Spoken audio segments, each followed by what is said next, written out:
Китап севдалары için байрам Львивде нешерлерінің әр-елік форумы башланды.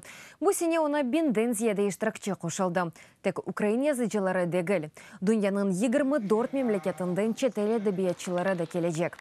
Үрметлі мұсафирлер арасында британиялылар Генри Марш ве Филипп Сенс, америкалы Алисия Харрис, алман шайыры Ян Вагнер. Мұмен форумда өз мақсулатыны 200 нешрият тәқдим етежек.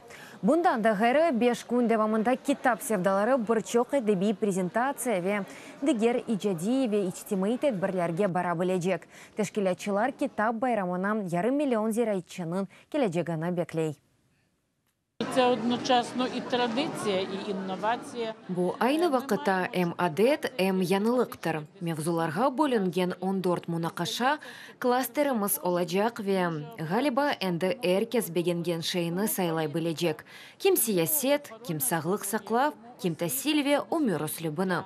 Бір кимсе белке аляда шириет ве беди эдебияттан мерақлана. Бу әрші бізде чоқ олажақ.